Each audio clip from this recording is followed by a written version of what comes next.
say, birds of a feather flock together. You run around with losers, you will end up a loser. Unconsciously, you will pick up their ways, you'll pick up their habits, you'll pick up, most importantly, their attitude about life.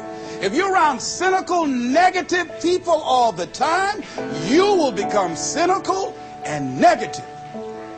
So you got to watch yourself. Many of us are living out the lives of other people, living out their conclusions, living out of their consciousness. The other thing is that you begin to looking at your life and looking at what it is that you want to achieve. Another crucial thing that you must do is align yourself with powerful people. Align yourself with people that can encourage you, people that can empower you, people that you can learn from, people that you can grow from. That's very important. See, if you have people around you that can contribute to your growth. When I wanted to become a speaker, I joined the National Speakers Association. I wanted to be around the Dr. Norman Vincent Peales, the Zig Ziglars, the Dwayne Dyers. I wanted to be around people that were doing what I wanted to do. I wanted to learn from them. And you want to do that too. You want to align yourself with people who think like you, people who dream like you, people who want more out of life, people that are stretching and searching and seeking some higher ground in life. As opposed to the majority of people. Somebody said, always strive to get on top in life because it's the bottom that's overcrowded. And see, you don't want to be on the bottom.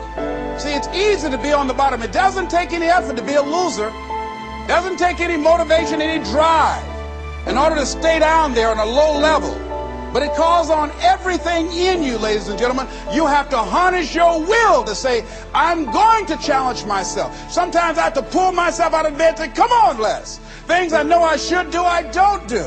Things I shouldn't do, I do. I found that the biggest enemy you have to deal with is yourself. There's an old African proverb that says, if there's no enemy within, the enemy outside can do us no harm. So think about that.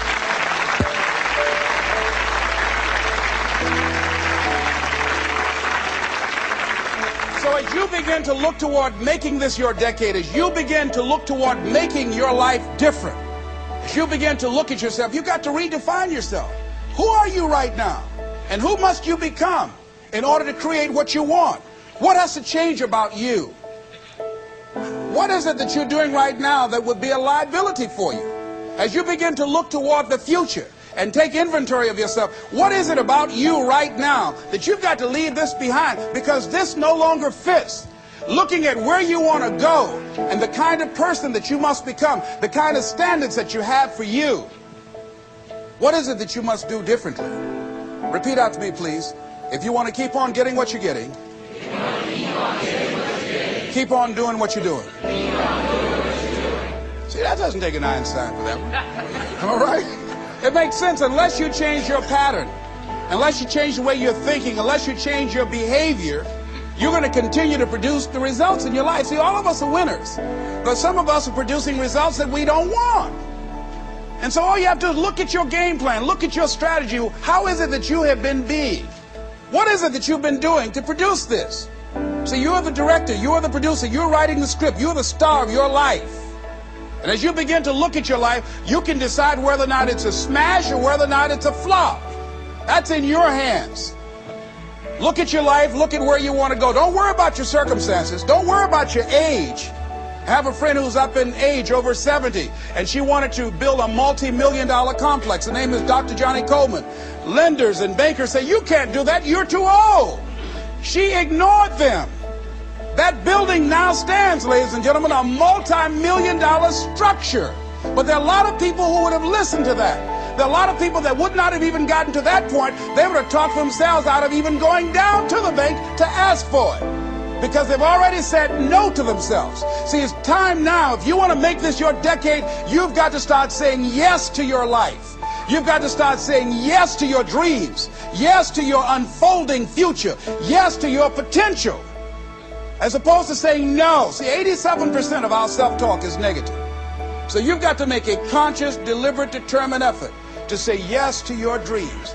Why not? Why not me? Don't spend time like most people going through life complaining. Don't try and get on talk shows and tell everybody how life has done you wrong. Here's what's happening in the audience. 80% don't care, and 50% glad it's you.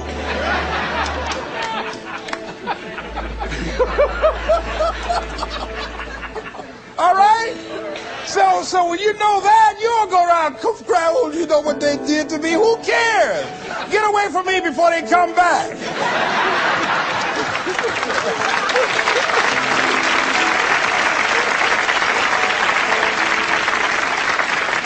I had a friend of mine that said something that's very important. He said, hey, it doesn't matter what happens to you. The only thing matters, what are you going to do about it?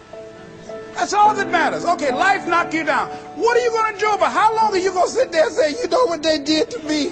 How long? Who wants to hear that racket? Use that energy to get up from there and move on and get on with your life.